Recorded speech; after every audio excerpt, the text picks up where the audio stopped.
আসসালামু আলাইকুম, সবাই কেমন আছেন? সবাইকে ইংল্যান্ডের ফেলিক্সটুই থেকে স্বাগতম।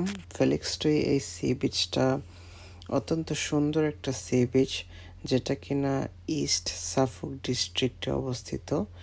এটা সাফোক এলাকা বলে, এবং ফেলিক্সটুইতে খুব বেশি মানুষ বসবাস করে না।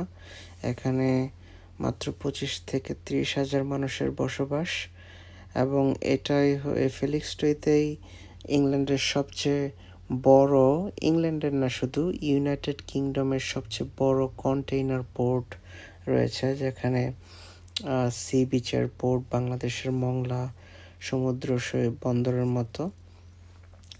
যাই হোক, এইখানে কিছু বেঞ্চ রাখা আছে সমুদ্র উপভোগ করার জন্য। কিছু মানুষ এখানে বসে সমুদ্র উপভোগ করে, আবার বই পড়ে, একসাথে আড্ডা দেয়। খুবই একটা হিস্ট্রিক একটা সি বিচ এটা এই সি বিচটার 900 বছরের ইতিহাস রয়েছে ইংল্যান্ডের ঐতিহ্যে। এবং আজকের ওয়েদারটাও ছিল খুব বেশি ভালো, একটু গরমও ছিল না তেমন, আবার অনেক ঠান্ডাও ছিল না। বিচে যাওয়ার জন্য যেরকম ওয়েদার দরকার ঠিক সেরকম ওয়েদার ছিল আজকে। এবং সাগরের পানিগুলো ছিল উত্তাল, ঢেউগুলো অনেক বড় বড় ছিল। মনে হচ্ছিল যে ঢেউয়ের মধ্যে গেলে আমাকে ভাসিয়ে নিয়ে যাবে। অন্য সমুদ্র সৈকতের যে পানির ফেনাগুলা হয়, সেই ফেনাগুলোর মতো থেকে এই ফেনাগুলো অনেক ডিফারেন্ট। ওগুলো কেমন জানি ফ্যাকাশে ফ্যাকাশে হয়ে যায়, তীরে এসে লেগে থাকে, বাট এগুলো অনেক সুন্দর ছিল। এখানে বাচ্চারা যে খায় সেগুলো যে বিভিন্ন রকম জেলি বাচ্চাদের, এই ছোটো ছোটো এগুলো জেলির মতো লাগতেছিল। আহিলকে প্রায় কিনে দেয় তার মাম্মি, তো মনে হচ্ছিল যে একদম অ্যাকচুয়াল জেলি। আসলে এগুলো কি আমি নিজেও জানি না। তো যখন আজকে সি বিচে এসেছি তখন খুব কম মানুষ ছিল, বলতে গেলে কোনো মানুষই ছিল না। ওই পাশে একটা লোক কুকুর নিয়ে আসছে, আর একটা লোক মাছ ধরতেছিল। বাট অত্যন্ত মনোরম একটা পরিবেশ, মানে সাইলেন্ট, কোনো মানুষ নাই। মনে হচ্ছিল যে পুরা সি বিচটা আমার জন্য বুক করা। তো খুবই কোয়াইট একটা সময়, সুন্দর একটা সময় কাটানোর জন্য একটা পারফেক্ট সি বিচ। এত মানুষের কোলাহল নেই।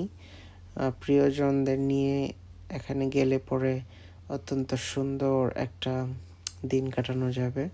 এই যে এই লোকটা মাছ ধরতেছিল, জিজ্ঞেস করতেছিলাম কোনো মাছ পাইছে কিনা, তো সে একটা মাছও পায় নাই। তো আমি এখানে আধা ঘন্টা স্টে করছি, আধা ঘন্টার মধ্যে সে একটা মাছও ম্যানেজ করতে পারে নাই।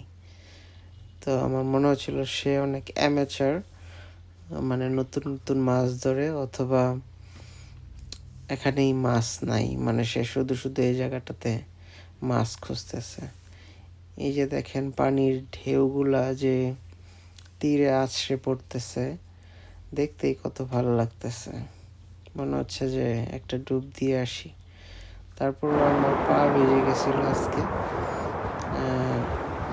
মানে নিজেকে কন্ট্রোল করা যায় না। আর পানিগুলো এত ফাস্ট আসে যে একটু মেজারমেন্ট করতে সমস্যা হয়ে যায়। তো পা ভিজে গেছিল একদম, জুতো টুতো ভিজে শেষ।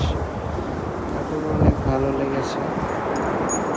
আর সি বিচের পাশেই রয়েছে কক্সবাজারের মতো ঝাউবনের মতো কিছু গাছ, যেগুলো দেখলে পরে ফিল হয় যে না, আমি কক্সবাজারের পাশে আছি বা সেখানে। এখানে একটা মহিলা রেডি হচ্ছিল, সুইমিং করবে, এই যে পানিতে নামতেছে। তো আমি নিজে এত সুইমিং জানি না, সেও বেশি দূর যায় নাই। এই যে সেই ঝাউবন, এই ঝাউবনটা দেখেই মনে হচ্ছিল যে ঠিক কক্সবাজারে আছি। মোটামুটি অনেক সুন্দর এই সি বিচটা। এই পাথরের সি বিচ, পাথরগুলো রেখে দিয়েছিল, এই পাথরগুলো মনে হচ্ছিল যে সি বিচের সৌন্দর্য অনেকখানি বাড়িয়ে দিয়েছে। একটা লোক এখানে বসে বই পড়তেছে আর সমুদ্র উপভোগ করতেছে। সব কিছুই অসাধারণ। আশা করি আপনাদের কাছে অসাধারণ লেগেছে। আল্লাহ হাফেজ।